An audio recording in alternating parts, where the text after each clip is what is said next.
Good morning. Welcome to AR-IRL, Augmenting Reality Beyond the Visual. My name is Trish O'Connor, and I'm an engineer at ISL, or iStrategyLabs, which is a digital agency based in Washington, D.C. Over the past year or so there, I've been working with ARKit to produce several demos around using AR for our clients. But I'm an electrical engineer, so in addition to developing software, I also work with connected hardware. So many of my demos have had a slant towards that and look to bridge the gap between the digital and physical worlds. For me, the interest in that bridge, though, started before I ever worked with ARKit, and I'm realizing that I don't have the clicker. Is this it? I think this is it. OK. Yes. Oops. How do I go back? There we go. About 2 summers ago, I was home in New Jersey, and my cousins stopped on a road trip on their way up to Massachusetts and said, "You've got to try this game," as soon as they got out of the car. They said, "We've been playing it the whole time. You have to download it, and then we're going on a walk." It's called Pokemon Go. And since we're at Augmented World Expo, I'm going to assume you all know what that is. But what was so captivating about it? First, it was fun and it was cute, but really it was novel for everyone at the time, because suddenly the characters that you knew and loved from the card game and the TV show and the video games were popping out of their world and into your world. Suddenly that old fire station in town wasn't just a fire station, it was a Pokemon gym. And you would even willingly go to the DMV if it was a Pokestop.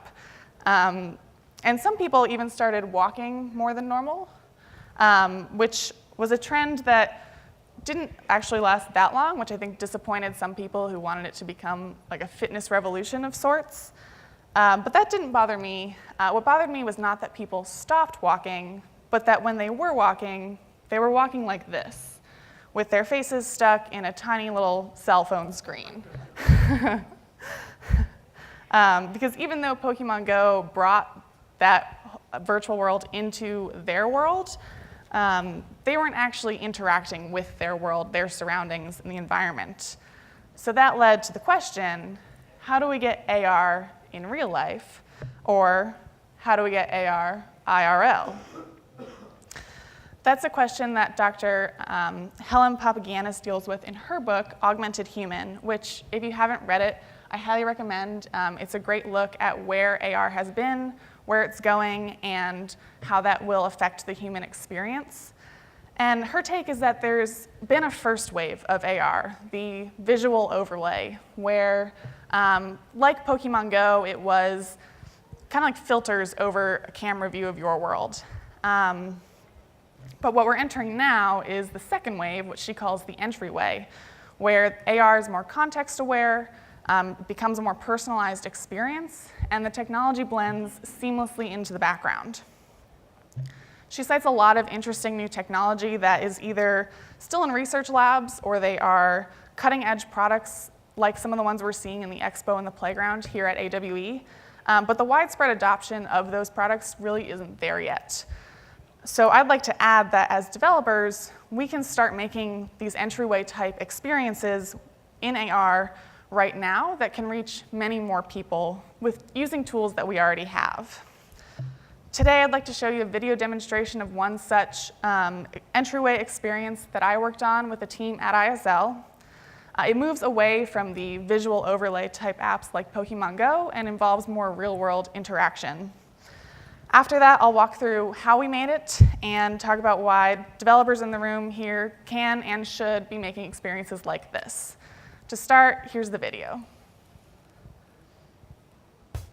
There we go.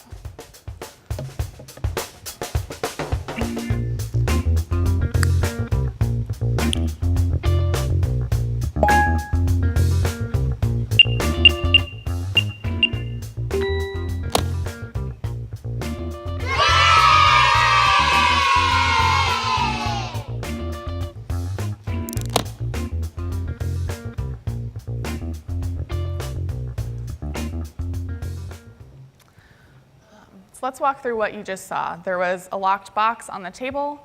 I walked up to it with an iPhone app, scanned the QR code, and an AR virtual keypad appeared. I typed in the code, And that action in augmented reality triggered an event in the real world, which was that the box unlocked.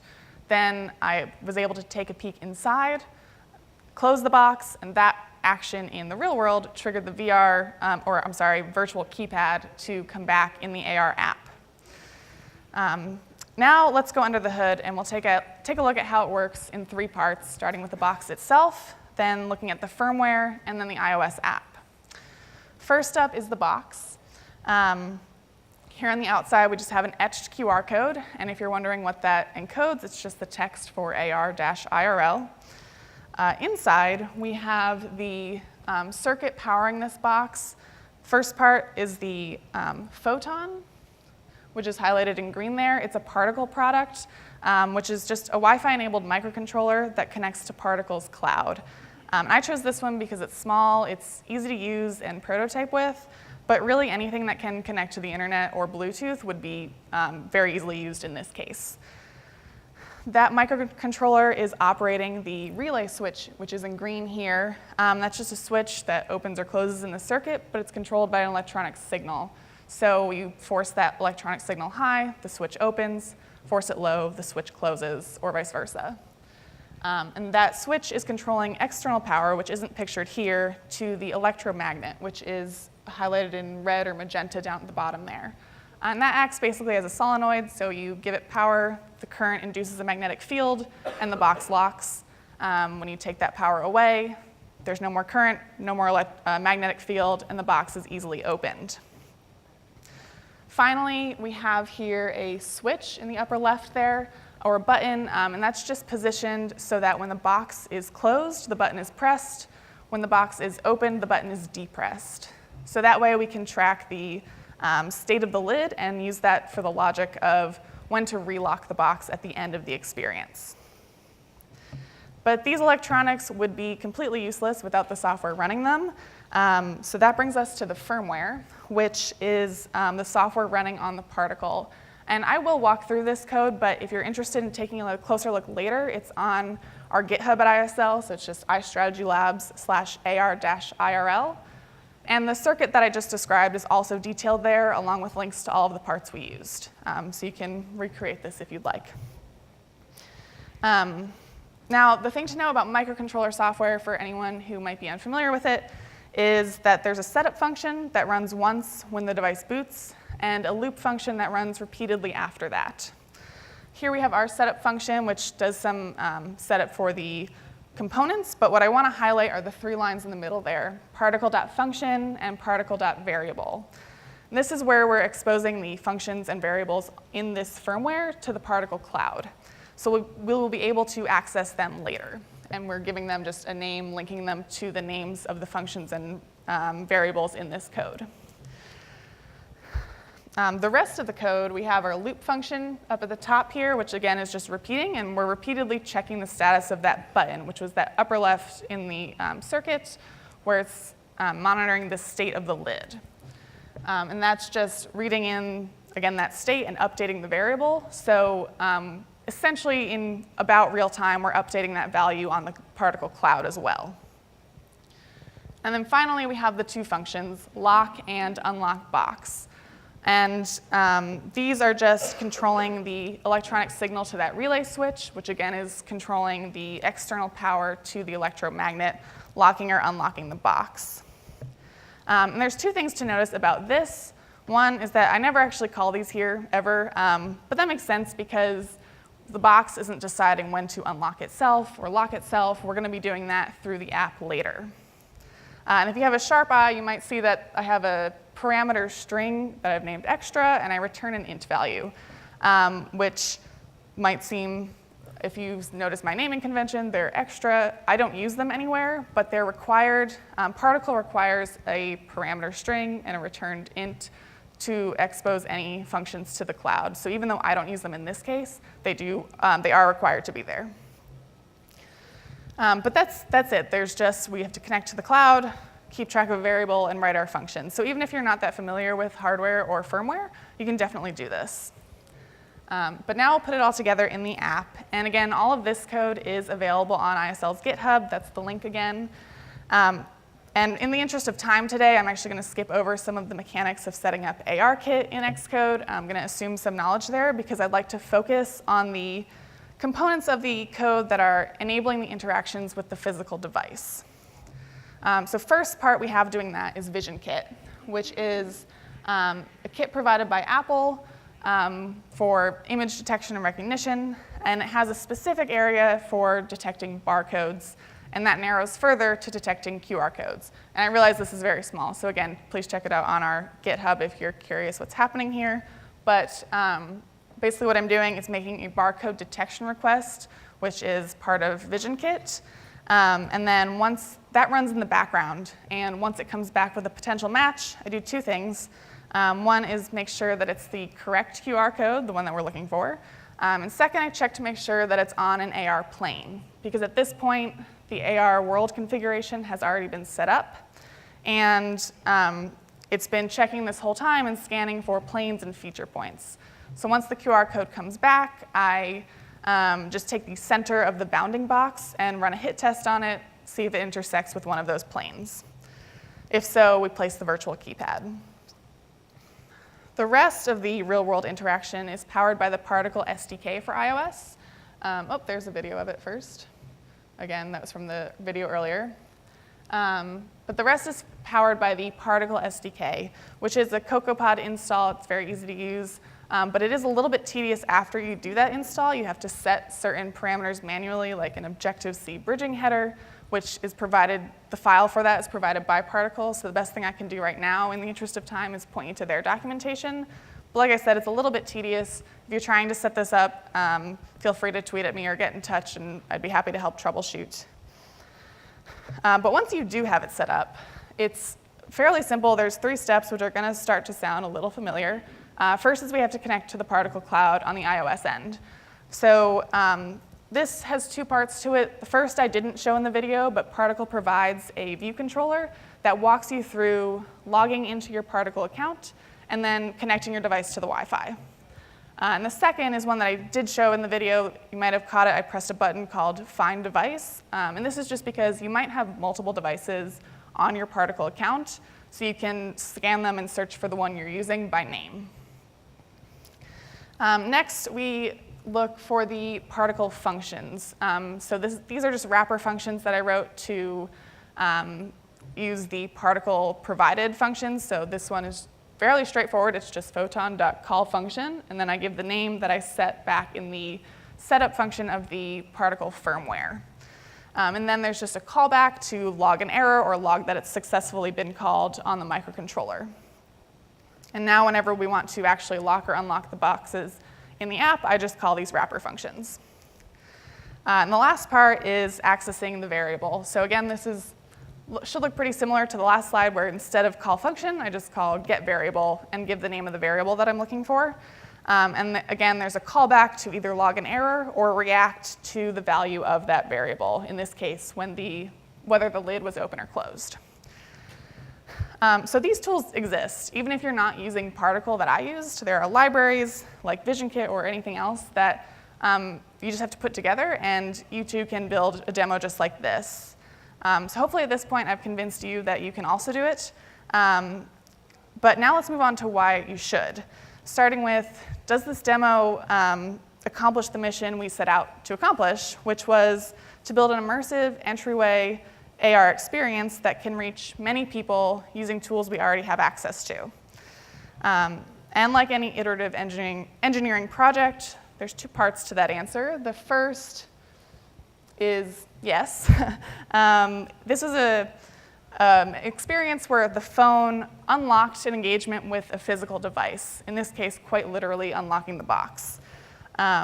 And second, I think it was a success because we had that interaction in both directions. You could do something in AR, typing on the keypad, it unlocked the box in the real world, and then opening and closing the box in the real world, that action triggered an effect in AR, bringing the keypad back to allow you to do the experience again.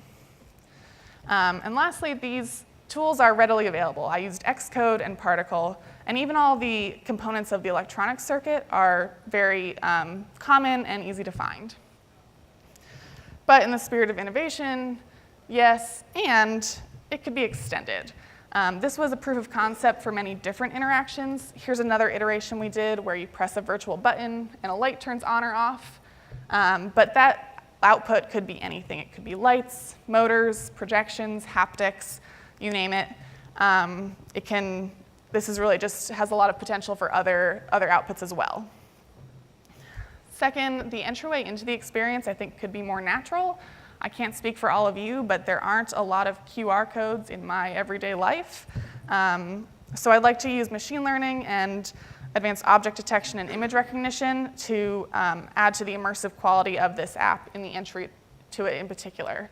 There's actually an ARKit update that does some of this for you. It's baked in, so that's an update I'd like to make soon. And finally, interacting with your surroundings includes interacting with the people in those surroundings. So I'd like to make this a multi-user experience as well. And I've heard that mentioned at several different talks in the past couple of days at AWE, that social interaction within AR is kind of the next big component to figure out, and I think it absolutely applies here as well. But still, why do this? What does it mean? I think first, it means you don't need the newest, most sophisticated AR technologies to be able to build immersive AR experiences. You can be here in the prototyping and building phase and still be able to do it. And I think actually we should do more of this because using this type of experience as a rapid prototyping tool could be really valuable to getting a more true early experience to whatever your product is. Then you can get better user experience feedback early on, which we all know makes a better end product. And second, this means we can extend immersive AR to anyone with a smartphone. Because while there are cutting-edge sensors and products out there, they're really only being used by early adopters right now. But millions upon millions of people have a smartphone. So experiences like this can expose more people to immersive AR.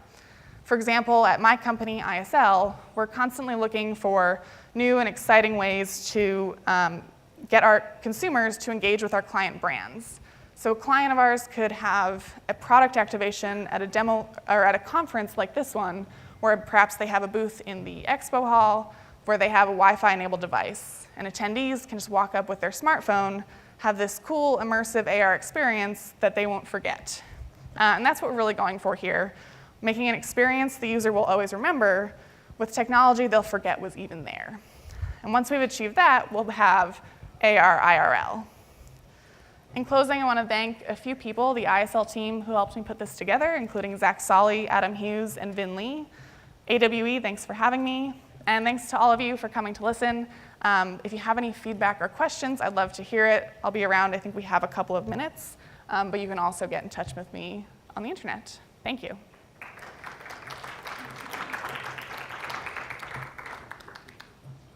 OK. Are there any questions? Yes.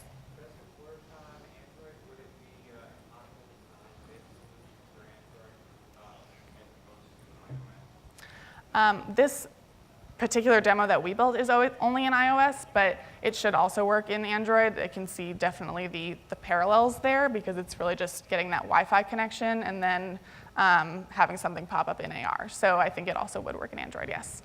Oh, the question was, would it work in Android? Anything else? Yes?